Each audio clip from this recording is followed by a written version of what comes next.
Good morning. आज सप्तमी होती आणि पाऊस पडतच होता. पण म्हटलं सगळं जायचं बाहेर म्हणून पटकन आवरायला घेतलं. मस्तपैकी आवरून घेतलं, देवीची आरती केली. मग आम्ही गेलो होतो देवीची ओटी भरण्यासाठी. मंदिर आमच्या घराच्या जवळच होतं, पण पावसामुळे मोठ्या गाडीने जावं लागलं.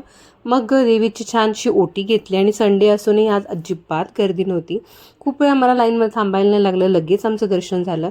आणि देवीची मूर्ती इतकी प्रसन्न होती की म्हणजे बघून खूप छान वाटलं. त्यानंतर निघालो घरी यायला. पाऊस होता म्हणून एक वडापाव खाल्ला. आज होता आमच्याकडे साऊथ इंडियन मेनू म्हणून त्याची तयारी करायला घेतली. फटाफट सगळे व्हेजी चिरून घेतले आप्पे बनवायला. आणि मला ना इडलीपेक्षा आप्पेच जास्त आवडतात. तुम्हाला काय आवडतं मला नक्की सांगा.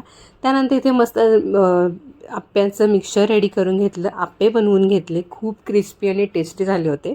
आणि मग साईसाठी बनवून घेतला डोसा. त्याच्यासाठी डोसा आणि सांबार असा मेन्यू होता. मग पटकन जेवण उरकून घेतलं, साईला जेवायला घातलं. त्यानंतर माझं थोडंफार ऑफिसचं काम होतं, ते कंप्लीट करून घेतलं. आणि आज संध्याकाळी बनवलं होतं रताळ्याचा शिरा. आणि आज बाबाकडे ड्युटी होती साईला खाऊ घालायची, सो त्याने ती कंप्लीट केली. मग आम्ही गेलो होतो संध्याकाळी गार्डनमध्ये.